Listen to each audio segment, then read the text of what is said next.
cars could soon face penalties of up to 10 years in jail under the state government's landmark adult crime, adult time laws.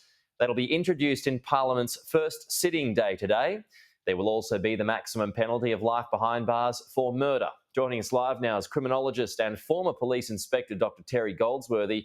Terry, good to see you this morning. Thanks for your time as always. So let's just start with your take on that as David Crisafulli's big ticket election promise enters Parliament.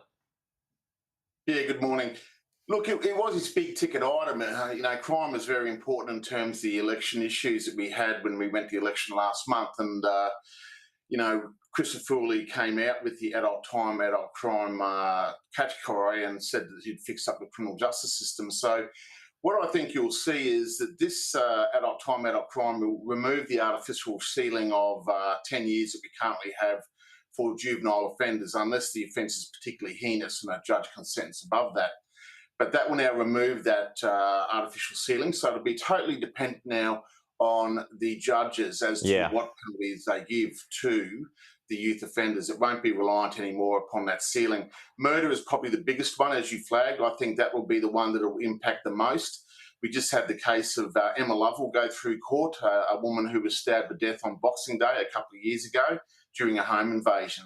Now, one of her offenders walked away free. The other one got 14 years. He's appealing that 14-year sentence. Under these laws, he would have got life. So he'd be doing 20 years before he could even apply for parole. That's where it'll make a difference. So, Terry, in all of that, the key word there is judge. And I've been saying this for a bit too, and it's part of the problem in the past is that, you can have all these laws and you can make them tougher, etc. But at the end of the day, the onus is on the judge to use them, right?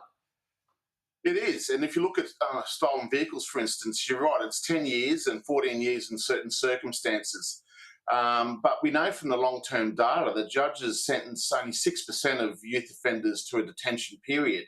And those who are sentenced to a detention period, the longest sentence given was 3 years and the average sentence was 3 months. So you're not going to get anywhere near the maximum sentences. So that's what I'm saying. I think murder will be where it makes a difference, and maybe something like robbery and perhaps rape offences, it may also infect in there. But property offences, I don't think it'll make much difference whatsoever in terms of what we'll see in the court outcomes. On the other side of the argument, let's say the judges do push for the maximums every time. Can the prisons actually cope? At this point in time, no, they can't. And that's a strategic failure by the previous government not to plan ahead. And I guess they didn't plan ahead because the previous government was very weak on law and order. And it had the detention as last outcome. So it didn't intend to put any of these serious repeat youth offenders. And that's who we're talking about, the serious repeat youth offenders. We've got about 400 plus in Queensland. They didn't intend to put any of them in custody, so they didn't build any jails or youth detention centres because they didn't see the need. Now we're seeing a catch-up policy underway where the incoming government has at least one centre going to come online, I think, this year, early next year. I suspect it'll be full to capacity almost immediately.